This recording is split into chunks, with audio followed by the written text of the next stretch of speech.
It's nearing the end of World War II. The Allies have defeated Hitler and Mussolini in Europe, but the Empire of Japan is still fighting back in the Pacific theater.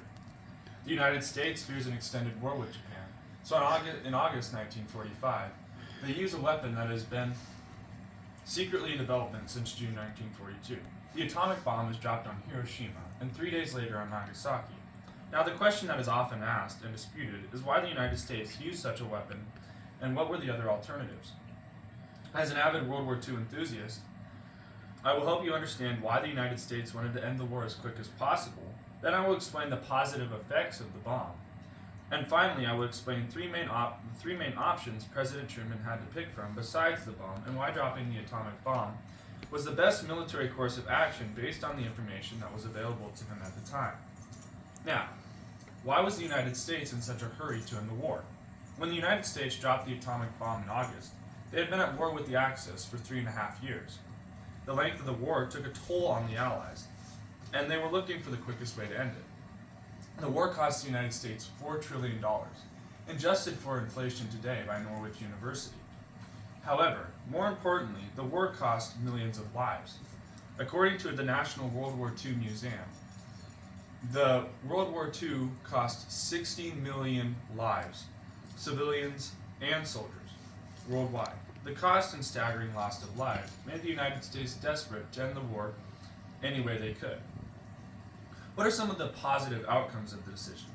One of the big advantages to using the atomic bomb was stopping the Soviet Union and Japan. According to an article by the History UK titled, "What if Hiroshima and Nagasaki never happened?" The Soviet Union, who had a non-aggression pact with Japan, attacked Japanese-controlled Manchuria and swept through the Korean peninsula. If the US attacked Japan, they would have had to allow the Soviets to attack as well. This would have caused split ownership of the islands, which could have resulted in war as seen in Korea and Vietnam. According to History UK, historian Takeshawi Hegazawa stated, "The United States might have resisted a Soviet operation against Hokkaido, the most northern of the 4 main islands of Japan, but given Soviet military strength, and given enormous casualty figures the American High Command had estimated, the United States might have agreed to a division of Hokkaido as Stalin envisioned." These are some things that dropping the atomic bomb might have helped avoid. Now, what options did President Truman have besides dropping the atomic bomb? According to the U.S. Department of Interior, the president had 3 main options. First, a conventional bombing of the Japanese home islands. Second, a ground invasion of the Japanese home islands. And third, dropping the atomic bomb on an unpopulated area. The first option involved bombing different strategic cities in Japan. The United States began bombing Japan frequently in April 1944.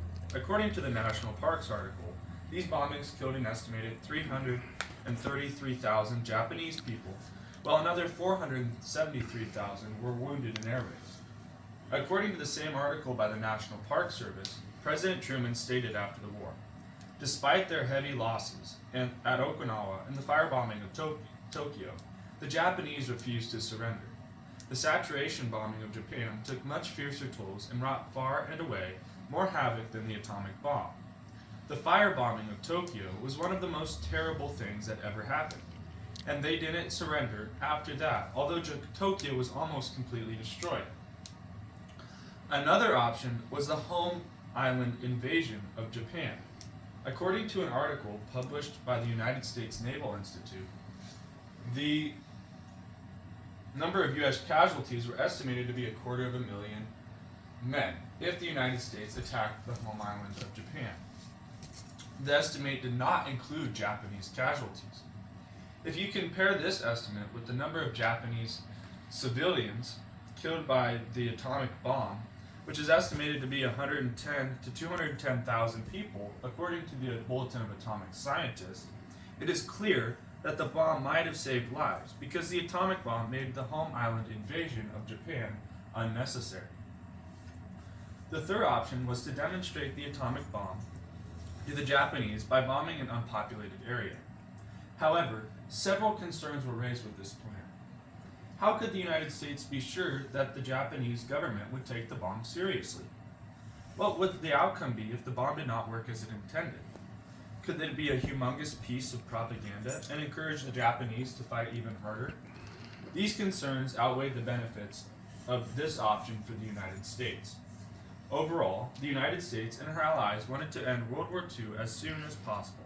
The war cost trillions of dollars, but more importantly, millions of lives.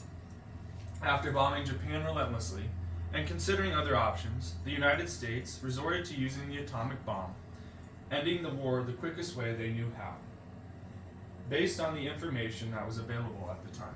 Thank you.